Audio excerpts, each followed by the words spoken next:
Hello everyone, thank you all for coming. Today we're doing a very special review of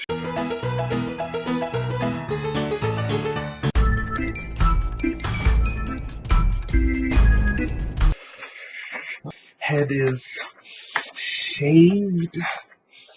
I feel much better. Sherlock and the Abominable Woman takes place back in the 1800s. A woman shoots herself in sort of a grand fashion.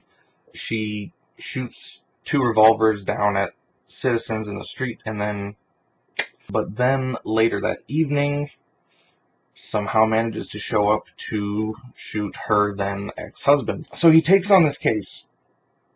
Sherlock is left to figure out, how does a dead woman come back to life?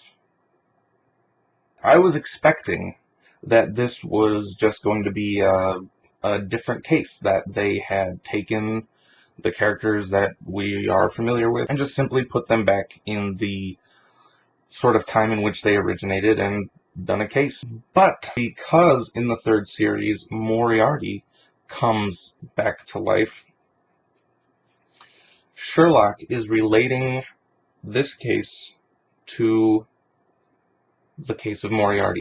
At some point during the 1800s case, Sherlock wakes up, as in on the plane where the last season ended. And he says that he has been in his mind palace trying to figure out this 100-year-old case, or how he would have solved this 100-year-old case if he had actually been there.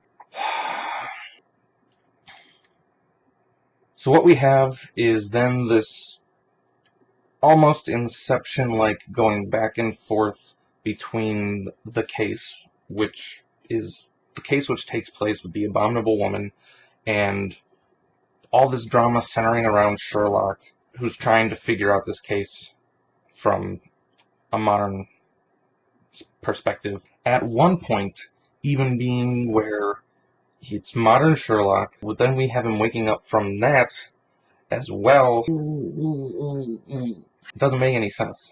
It's difficult to know what to say because I didn't like it. I didn't like it all that much. As the 1800s case, it would have been good. It would have been very good. Well, not very good. But it would have been better.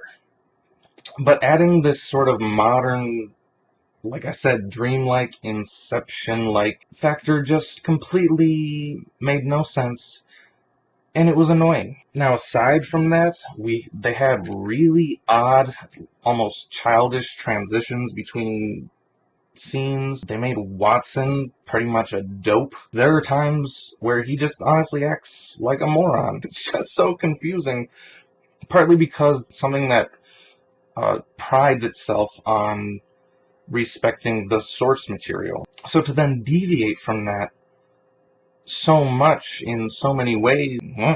There's a scene where Watson brings up, oh, how did you become the way you are? Haven't you ever had feelings for a member of the opposite sex? Why is this in here? One of the things that I have liked about all the series, Sherlock, the BBC show, Elementary, the American show, is that they both have had references, subtle references, to the books. And if you catch it, cool, good for you. But if not, it doesn't impede your understanding of the story. But in this, there are more blatant and obvious references to the books, which, again, that influences the story that they are trying to tell now. So if you don't get those references, it's going to hurt your understanding of the Abominable Woman. So we go through all this unnecessary craziness just to have modern Sherlock wake up and come to the realization that Moriarty couldn't have done it, that he must be dead. So it sort of tries to connect where the last season of the BBC show ended and, this.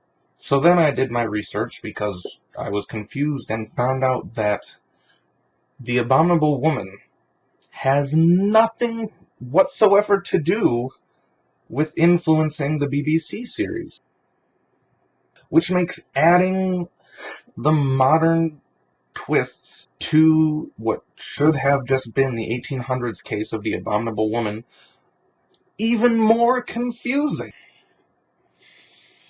We are left asking ourselves, Why on earth would they come out with such a thing? And the ultimate conclusion is this was made for fans. But then even as a fan, it wasn't good. Which it would have been if it had just been the 1800s case of the Abominable Woman. So, Sherlock Holmes, the Abominable Woman, 5 out of 10.